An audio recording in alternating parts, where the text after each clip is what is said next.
This is Autoline Daily, the show dedicated to enthusiasts of the global automotive industry. Last month, we reported that Peugeot was installing analog gauges in one of its vehicles instead of digital ones in order to free up semiconductor chips for its more popular models.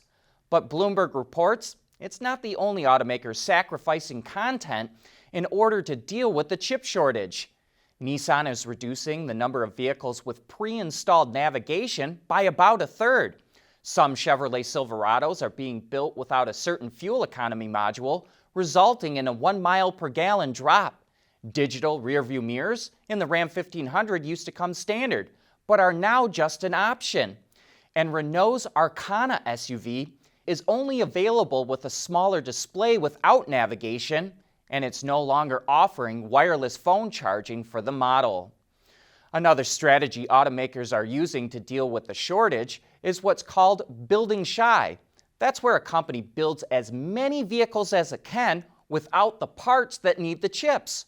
Those vehicles are then stockpiled to complete production at a later date. The Detroit Free Press reports that GM has tens of thousands of vehicles stored at its sites in Indiana, Illinois, Missouri, Texas, and Mexico. And Ford says it has 22,000 vehicles waiting to be installed with chips. Earlier this week, the Taiwan Semiconductor Manufacturing Company, the largest chip maker in the world, said the chip shortage could last into early next year. Thanks to strong sales in all regions of the world, BMW posted good first quarter earnings. The company delivered more than 636,000 vehicles, a Q1 record. That also includes Mini and Rolls-Royce. Its revenue jumped 15% compared to a year ago to nearly 27 billion euros, and it posted big EBIT and net profit gains. And while it expects some volatility for the remainder of the year because of the pandemic, chip shortage, and rising raw material prices, BMW still expects to post a year-over-year increase in sales. Mobility is becoming electric, connected, and autonomous, just like the manufacturing world. But will always be one thing: a reliable partner for our customers. We want to know what drives your testing. OTA, connected car, diagnostics, remote testing. Intrepid Control Systems is here to help you work from anywhere. Intrepid Control Systems, driven by your data. Hey, do you remember that special edition version of the 812 Superfast Ferrari teased late last month? Well, it turns out it also had something else up its sleeve, a Targa version as well. Both models, which are called Competizione and Competizione A for the Targa, are already based on the high-performance 812 Superfast, but take that performance and turn it on its head.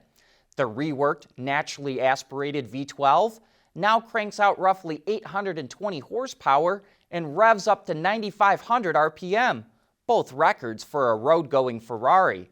The cars also feature a recalibrated 7-speed DCT for quicker shifts, all-wheel steering, as well as a number of aerodynamic and light-weighting efforts.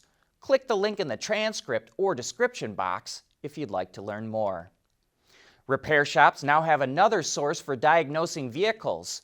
The supplier Bosch just launched its SE-Tronic 2.0 diagnostic software, which allows access to both vehicle data and removal and installation instructions right from the same program. Now, Bosch is not the only one with this capability, but as a former tech myself, I'm all for having a number of options to choose from. Do autonomous cars need Lidar, or can they just get by with cameras? We had a fascinating discussion about that on Autoline After Hours yesterday with Mircea Gradu from Velodyne, the company that invented Lidar.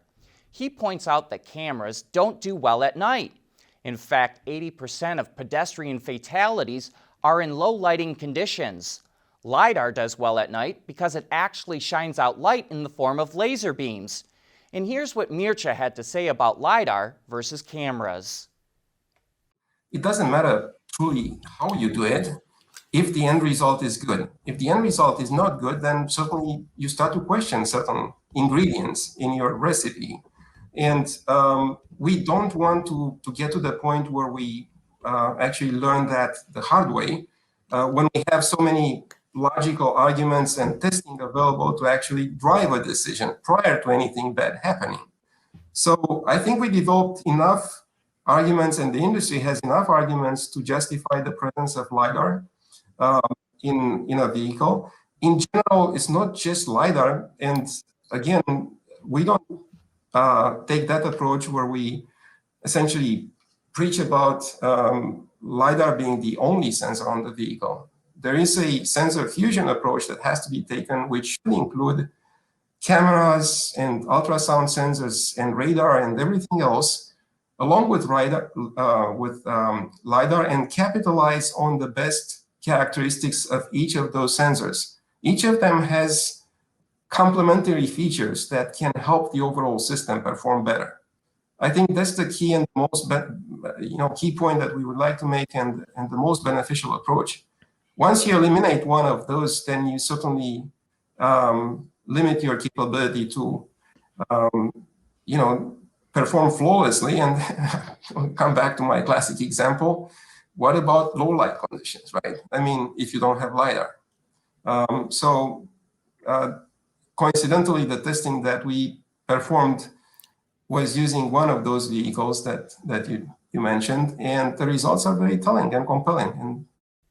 And when Mircea says one of those vehicles that you mentioned, he's referring to Tesla, of course.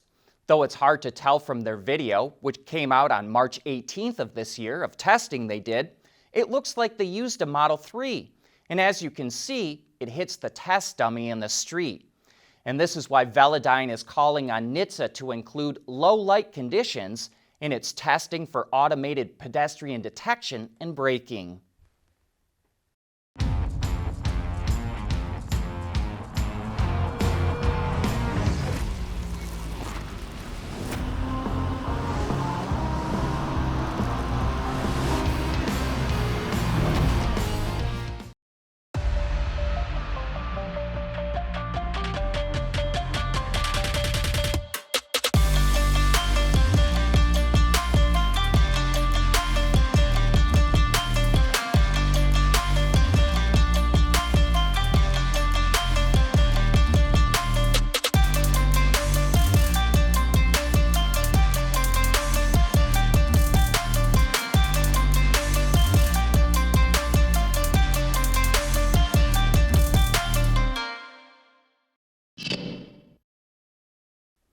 Well, if you pay attention to our sales reports, you may have noticed there's a brand that's been consistently posting gains in the American market, and that's Volvo. It's easy for me to see why consumers are attracted to its vehicles. I think they're some of the best looking out there. Take the plug-in hybrid version of the XC90, called the Recharge, that we just had come through our office. I really like the clean two-box design, which is highlighted by Volvo's unmistakable grille and its now unmistakable lighting signature. And in my opinion, the interior looks even better. You're invited in by lots of soft touch leather that's accented with aluminum trim and other premium materials like wood. Its style is just as clean as the exterior. But I do have a couple of gripes. The third row, it's not very comfortable, and really only for those times you absolutely need it. I found searching through the radio stations and adjusting other vehicle controls rather cumbersome because it's almost all controlled through the touchscreen. And lastly, this is minor, I know, but the battery life icon always stays at 1 bar no matter the charge. There is a number indicator and a fuel light gauge for the battery life, but I just wish the icon was dynamic as well. It threw me off the first time I saw it. The XC90 Recharge comes to us only a week after we had the S90 Recharge. Both feature the same powertrain setup, a 2-liter super and turbocharged 4-cylinder engine that's mated to an 8-speed automatic and an electric motor on the rear axle.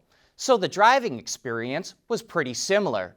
We were surprised at how much get up and go it has, with a combined system output of 400 horsepower.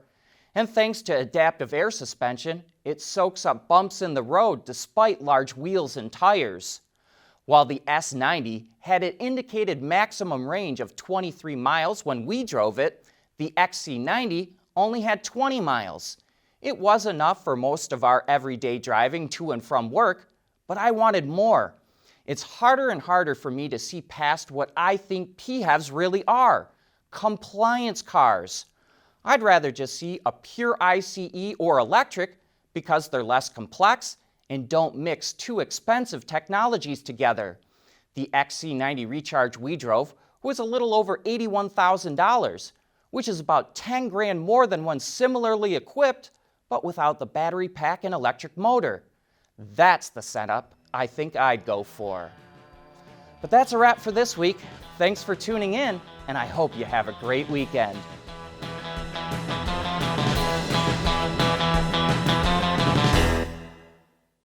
Autoline Daily is brought to you by Bridgestone, solutions for your journey, Intrepid Control Systems, over-the-air engineering, boost your game, Scheffler, we pioneer motion, and by Magna. Wards is the industry leader for news, data, and analysis. That's why companies across the globe subscribe to our premium service, maybe even your own. Log in for subscriber access now. Check your company's intranet for details, and rely on wardsauto.com to keep you informed.